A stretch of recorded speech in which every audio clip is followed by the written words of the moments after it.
इधर फेन है, बुदबुदा है, तरंग है ना। तो वो है क्या, उनका रूप क्या है, वही रूप ही है, जल रूप में, अलग से तो उनकी सत्ता नहीं है ना। अब ऐसे ही वो हमें क्या कह रहे हैं, समझा रहे हैं हमें। अब वही समुद्र क्या है, वो साक्षी है ना वही आत्मा, वो सबकी है। अब उसके अंदर ये तरंगे हैं, हम जो ये आकार बने बैठे हैं सारे, अब ये आकार हम उससे जुदा हैं क्या? फिर हम भी तो फिर वही रूप हुए।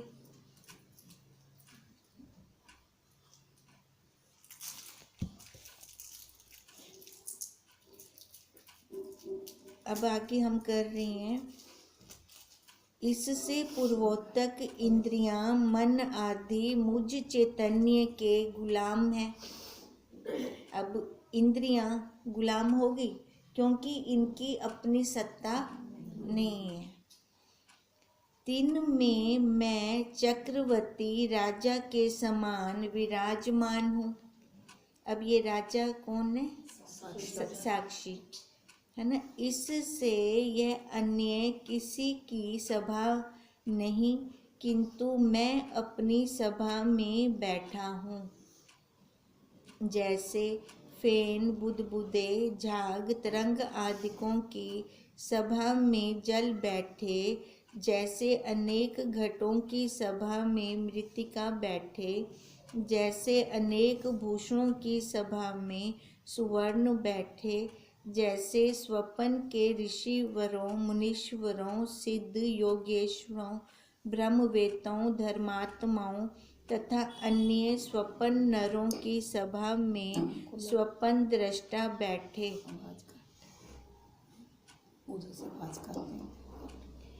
तैसे मैं इस माइक पर पंच रूप संघात सभा में बैठा भी अमाइक स्वरूप हूँ। बात तो सही है ना। ये मायक है ना शरीर। अब माया के अंदर जो बैठा हुआ है वो क्या है? अमाइक है ना। वो माया को भी चलाने वाला है। हे याज्ञवल्क्य, जो योग सत्य होता तो आप से आप क्यों ना होता? लंको करने की लोड़ क्या आई है ना। अब जो ये सत्य है, ये परमात्मा, ये तो आप पे है, स्वतः सिद्ध है। इसको किसी को चलाने की जरूरत है कि परमात्मा को चलाऊं? परमात्मा तो सब कुछ लेंदा पे। योग करने से होता है। जो योग सत्य होता तो आपसे आप होता। ये तो योग करने से होता है।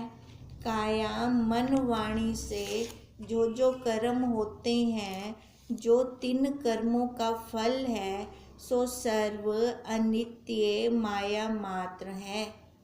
देखो, अब जितने भी कर्म करते हैं, चाहे मन से, शरीर से, है ना, चाहे वाणी से, जितने भी कर्म होते हैं, अब इन कर्मों का फल क्या है?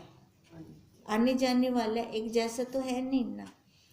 तेरा योग भी कायिक है। इसका मतलब तू शरीर से जो करेगा तो वो योग कायिक, शरीर से किया गया योग कायिक हो जाएगा।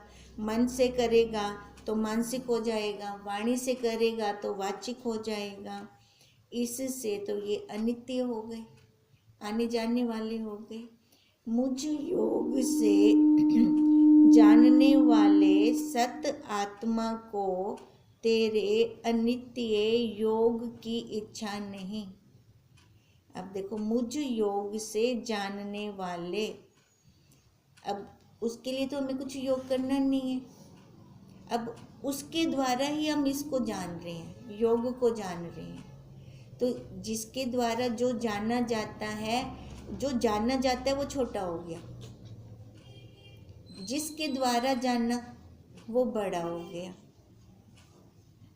पराशर ने कहा, हे मैत्रेय, तिसी समय विष्णु भी आया और कहा कि विष्णु नाम व्यापक नित्य सुख चैतन्य के साथ अपने आत्मा को अभेद सम्यक जानेगा, सो काल के भय से छूटेगा। अब देखो, पराशर और मैत्रेय जी की वार्तालाप चल रही है। अब मैत्रेय जी को क्या सुना रहे हैं भी, उसी समय विष्णु भी आ गया। अब पहले वशिष्ठ जी से बात हुई ना, अब विष्णु जी आ गए और कहा कि विष्णु नाम व्यापक नित्य सुख चैतन्य के साथ अपने आत्मा को अभेद मतलब एकमेक है ना, एकमेक सम्यक जानने का है। अब विष्णु नाम वो आकार वाला नहीं है ना, वो शरीर वाला नहीं है। अब विष्णु जानना है तो किसको जानना है? आकार में व्यापक है। हाँ, जो आकार के अंदर व्यापक है ना, जो नित्य है। सो काल के भय से छूटेगा, जो अब ऐसे सम्यक जान जाएगा, अभेद जान जाएगा, वही काल से छूटेगा। क्योंकि जो देश काल वस्तु भेदवान पदार्थ होता है, सोई परिचिन अनित्य पदार्थ होता है। अब देश के अंदर आ रहा है, काल के अंदर आ रहा है, तो वो पदार्थ कैसे है? परिचिन। परिचिन मतलब आने जाने वाला हो गया ना। किसी को काल भक्षण करता है क्योंकि उनके पीछे एक्सपायरी लग गई। जितने भी आकार हैं ना, सबके पीछे एक्सपायरी लगेगी। अब वो आकार टूटता फूटता है, उसकी निमित्त होती है एक, मतलब तय किया गया यहाँ से यहाँ तक। अब जो आकार के अंदर नहीं है उसके कोई एक्सपायरी भी नहीं है।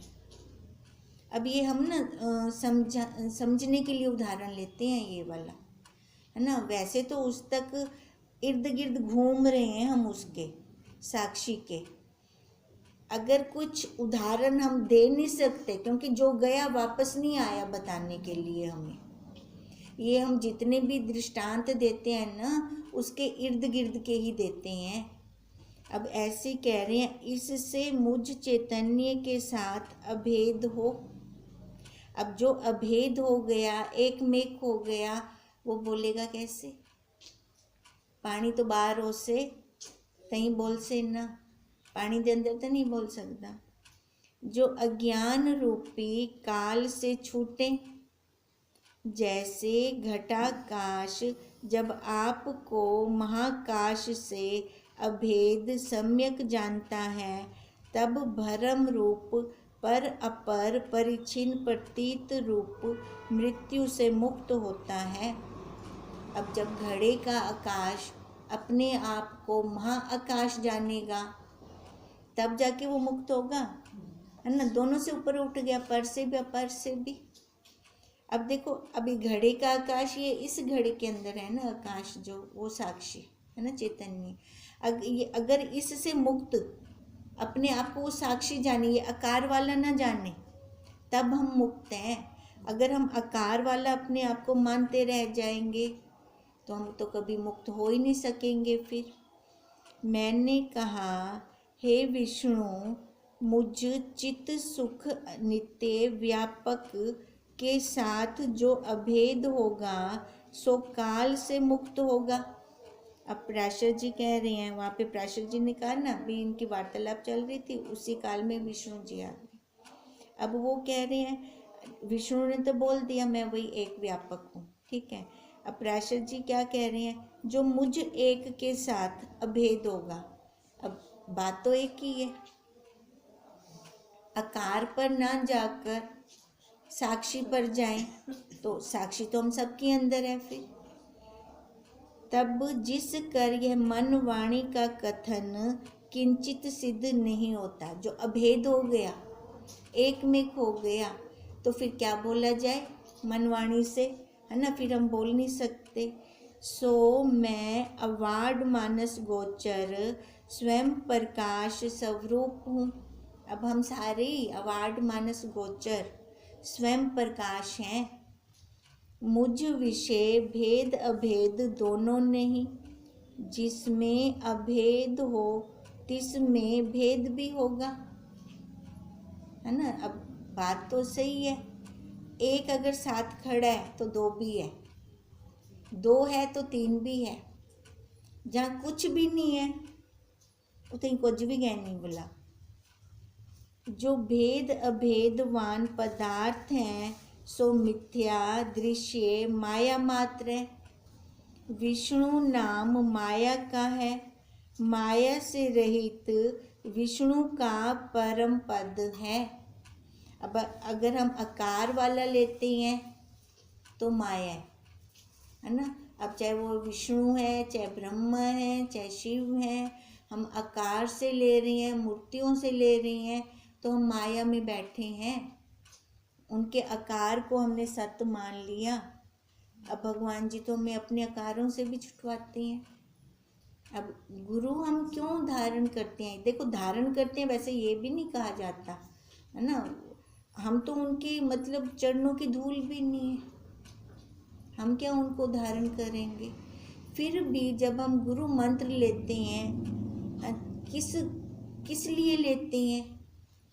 दिशा बता देते हैं वो, ये हमें दिशा, क्योंकि हमें बोलने वाला चाहिए, हमें वाणी से बोलने वाले चाहिए। हमें मूर्ति क्या हमें उपदेश देगी? क्या हमें महावाक्य देंगे? है ना। वो तो हमें आकारों के अंदर, जैसे हमारे पूर्वजों ने हमें बिठा दिया भी, ये शिव जी हैं, ये विष्णु जी हैं, ये ब्रह्म जी हैं, है ना, इनकी पूजा करो। फिर भी तो दो बन गए ना। पर गुरु तो हमें दो से मुक्त करते हैं, मुक्त करके हमें एक पर बिठाते हैं। जब हम एक पर आएंगे तब तो हम एक में होंगे, तब हम मिल जाएंगे, तब हमारी वाणी बंद होगी।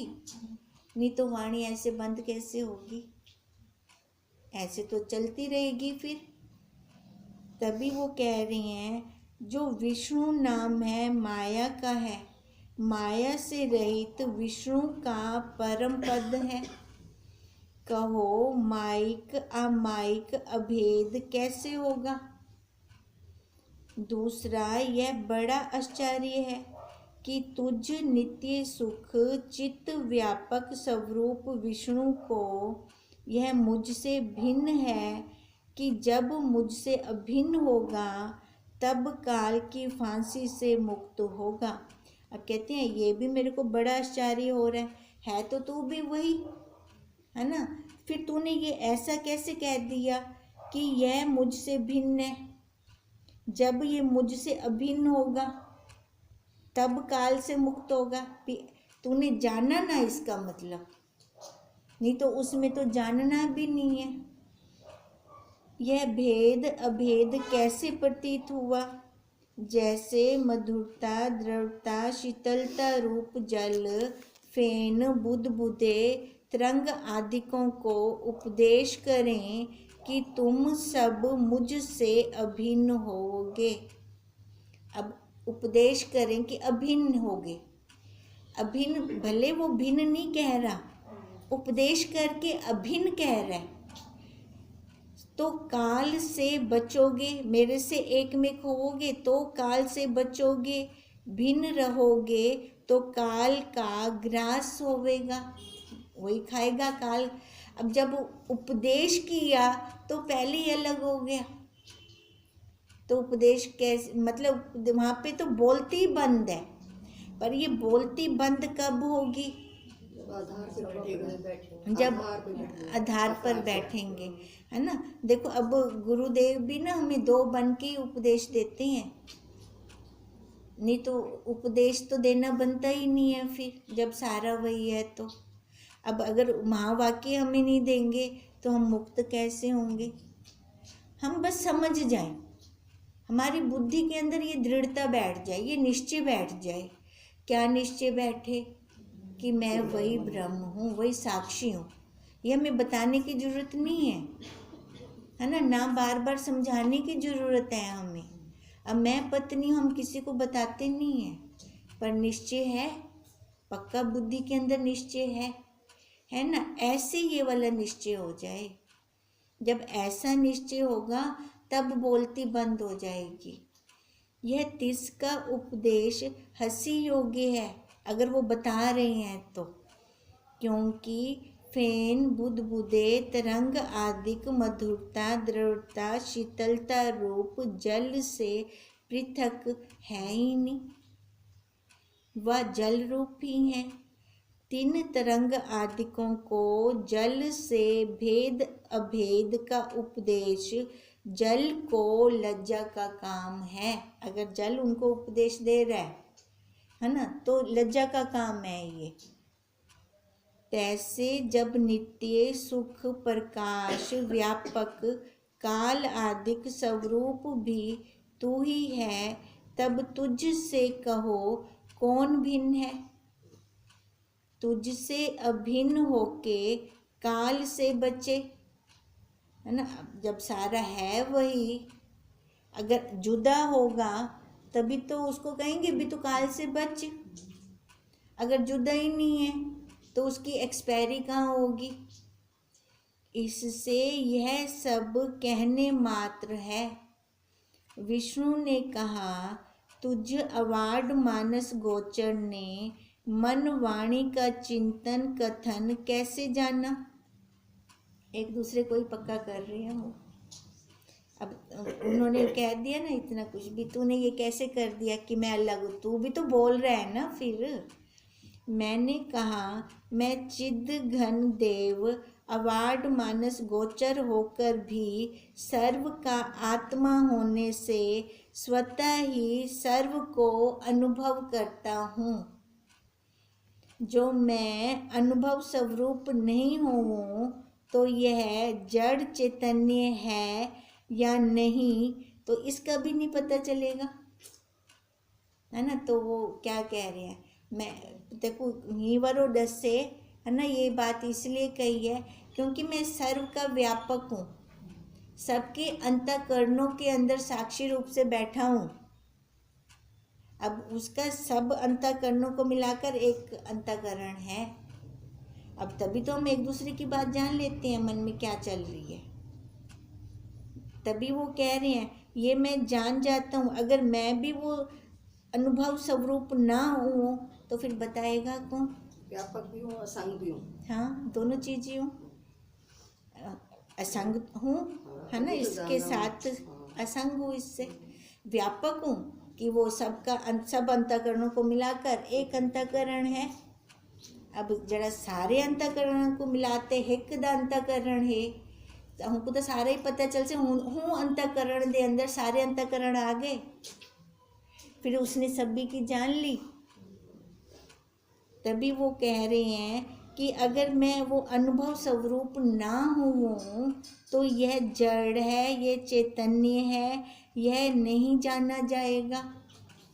दृश्य के व्यवहार की सिद्धि कैसे होगी। जैसे स्वपन दृष्टा सर्व स्वपन सृष्टि से अवार्ड मानस गोचर है ना, अलग है स्वपन दृष्टा स्वपन सृष्टि से। अब अगर स्वपन दृष्टा ही ना हो, बताएगा कौन। और वो असंग भी है उससे। अवार्ड मानस गोचर होता भी सर्व स्वपन सृष्टि को अनुभव करता है। जो स्वपन दृष्टा स्वयं प्रकाश स्वपन का अनुभव करने वाला नहीं होता तो स्वपन की सृष्टि का तथा तिसके व्यवहारों का भिन्न भिन्न हाल फिर कैसे जाना जाता, बताता कौन। किंतु कोई भी ना जानता। फिर तिसी समय ज्ञान के समुद्र शिव आए। कहा, शिव नाम कल्याण स्वरूप तथा मंगल स्वरूप एक चिद रूप मैं ही हूँ। अब जितने आकार हैं वो सारे मैं हूँ, है ना। और मैं सबसे असंग हूँ। मुझसे पृथक यह सर्व नाम रूप दृश्य अकल्याण अमंगल स्वरूप है। जितना मेरे से अलग है, जुदा है, वो अमंगल स्वरूप है, अकल्याण स्वरूप है। जैसे सूक्ष्म शरीर कर ही स्थूल शरीर मंगल रूप हो रहा है। अब सूक्ष्म में है तभी तो इसकी वैल्यू है स्थूल की, नहीं तो इसकी क्या वैल्यू। दूसरे दिन ही जला देते हैं, उसी टाइम संस्कार करना शुरू कर देते हैं। क्योंकि तिस अमंगल स्वरूप दृश्य का मैं शिव मंगल स्वरूप आत्मा हूँ। धर्मराज ने कहा, स्वरूप मंगल अमंगल से न्यारा है। ਹੁਣ ਤਾਂ ਕਿਉਂ ਆਕਾਰ ਹੀ कहनी क्या आखूं ਆਪਾਂ ਉਹਨਾਂ ਨੇ ਸਾਰਿਆਂ ਦਾ ਆਧਾਰ ਕੱਢਣਾ ਹੈ ਹਾਂ। ਚਾੜੇ ਤੇ ਚੇਤਾ ਨੇ सबका आधार ਸਭ ਵਿੱਚ ਵਿਆਪਕ ਲਿਖਿਆ ਹੋਇਆ ਹੈ मंगल अमंगल दृश्य माया कोटि में ही है। जैसे स्वप्न में कोई पदार्थ मंगल रूप प्रतीत होता है, कोई अमंगल रूप प्रतीत होता है, पर वजूद तो दोनों का नहीं है। मंगल नाम सुख का है, अमंगल नाम दुख का है, परंतु स्वप्न दृष्टा दोनों से अतीत है, दोनों से न्यारा है। शिव ने कहा, हे धर्मराज, अपेक्षित दृश्य रूप मंगल अमंगल को प्रकट करने हारा मैं शिव स्वयं सिद्ध मंगल स्वरूप हूँ। अब क्या कह रहे हैं शिव जी? जो अपेक्षित दृश्य, एक की अपेक्षा से जो मैंने मंगल या अमंगल किया, मंगल अमंगल को प्रकाश करने वाला तो मैं हूँ ना। दोनों को, ये मंगल, ये सुख है, ये दुख है, दोनों को जान कौन रहा है? वो मैं हूँ। कहते मैं शिव स्वयं सिद्ध। अब ये शिव किसको कह रहे हैं? आकार वाले को नहीं, स्वरूप को। स्वयं सिद्ध मंगल स्वरूप हूँ। हम सारे स्वयं सिद्ध मंगल स्वरूप में। व्यास ने कहा, जो मंगल स्वरूप है सो अमंगल भी होगा। अब उन्होंने तो कह दिया मैं मंगल स्वरूप हूँ, फिर व्यास जी कह रहे हैं मंगल कहाँ है तो अमंगल भी होगा। शिव ने कहा, मंगल स्वरूप चैतन्य को अमंगल किसने किया है? जो पहले ही मंगल है, उनको अमंगल तो कोई नहीं कर सकता। कहो, जीव व ईश्वर ने व ब्रह्मा ने या माया ने या माया के कार्य प्रपंच ने, किसने किया है मंगल को अमंगल? जीव ईश्वर ब्रह्म तो मुझ शिव से भिन्न होकर मुझको अशिव कर नहीं सकते। अब देखो, जीव ईश्वर ब्रह्म, अगर हम इनको शरीर कोटि में लेते हैं, है ना, फिर मंगल अमंगल होगा। अगर हम इनको अपने साक्षी रूप से ले रही हैं तो कोई भिन्न है क्या? कोई भिन्न हो ही नहीं सकता फिर तो। मुझ शिव चिदघन देव से भिन्न अशिव होने के भय से और माया के कार्य रूप प्रपंच मुझ सदरूप शिव से जुदा अशिव असत रूप है। अब शिव जी कह रही हैं, मैं तो वही चिद स्वरूप हूँ। अगर जो मेरे से अलग है वो अशिव है, और अशिव होने के भय से, है ना, तो उसको भय भी है, अशिव जो हो गया। अब भय किसका होगा? काल का, माया का, है ना। फिर माया के प्रपंच में वो फंसेगा। अब जो माया के प्रपंच में फंसेगा तो वो कैसा होगा? शिव तो हो नहीं सकता, वो असत होगा। असत होगा, जड़ होगा, दुख रूप होगा।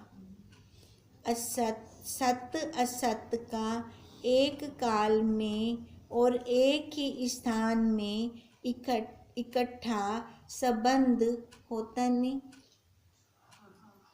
एक काल में तुम्हें इकट्ठे किमें थी वैसे? सत भी थे, असत भी, है ना। या तो तू मेरे को सत आख या तो मेरे को असत आख, पर जब मैं आखदा पिया कि मैं वो मंगल स्वरूप हाँ, है ना, तो मेरे को अमंगल किमें बनेंदा पी? जैसे स्वप्न जागृत का संबंध होता नहीं एक ही काल में, या स्वप्न हो से या जागृत अवस्था हो से। संबंध बिना शिव को अशिव कैसे कर सकोगे? अगर मैं कोई संबंध जोड़ सा, है ना, शिव को मैं आकार और संबंध किमें जुड़ता है? आकार विच बिना आकार के संबंध तो नहीं होता ना। अब अगर संबंध जोड़ते हो तो मुझ शिव को अशिव कर सकोगे, नहीं तो अगर नहीं संबंध जोड़ते फिर नहीं कर सकते, किंतु नहीं कर सकोगे। इस कारण मैं एक ही अनंत नित्य ज्ञान स्वरूप शिव रूप हूँ। अब दो तो नहीं हूँ ना, मैं क्या हूँ? वही एक। जैसे नमक के डेले को कोई भी मधुर नहीं कर सकता, स्वभाव से ही लवण स्वयं सिद्ध है, नमकीन है वो शुरू से ही। यम किंकर ने कहा, जब तुम एक ही शिव हो तो अशिव कहाँ है? अब ये शिव जी क्यों कह रहे हैं? नमक का उदाहरण क्यों दिया? नमक का उदाहरण इसलिए दिया कि वो स्वभाव से ही नमकीन है ना। और शिव जी कह रहे हैं मेरा स्वभाव ही वो मंगल रूप शिव है, शुरू से मैं वही हूँ। जो मेरे को अलग आकार में मूर्ति में मानते हैं तो वो संबंध जोड़ते हैं, अपने भावों से ही बनाए। अपने भावों से जोड़ लिया ना उन्होंने संबंध आकार को, है ना। तो उनके लिए मंगल अमंगल हो सकता है। मैं आज जल क्या नहीं चढ़ाई, है ना, कुछ मतलब मन में भाव उठन शुरू थी। वैसे अगर वो अलग से संबंध जोड़ा ना, जाऊंगी मंदिर एक लोटा जल चढ़ाऊंगी तब मेरा आज सोमवार का नियम पूरा होगा, वो संबंध जोड़ा। अब वो कहते हैं मैं तो सर्वव्यापक हूँ, अब फिर मंदिर जाने की क्या ज़रूरत है ना। वो एक लोटा जल भी हमें ऊपर दिखावे में देने की क्या ज़रूरत है? अंदर बैठे शिव को तू पानी पी जल चढ़ा दे, वो अंदर ही होंदे होते ही वैसे उस शिव पर ही जाएगा। जो ऐसे मानते हैं तो उनके लिए अशिव नहीं हो सकता। जिसका निरूपण करते हो, शिव ने कहा, जिसने मुझ शिव से भिन्न होकर मुझ शिव का निरूपण सुना है सोई अशिव है। कहना और सुनना एक ही है। कौन के को सुनावे ते कौन के को आखे। हे यम किंकर, जब मैं ही हूँ तू है ही नहीं। अब ये यम किंकर और ये शिव उपाधि में है, आकार में है। आकारों को हटा दें तो घड़े का आकाश और महाकाश फिर एक ही है। तूने मेरा निरूपण कैसे सुना? इससे तू ही आशिव है।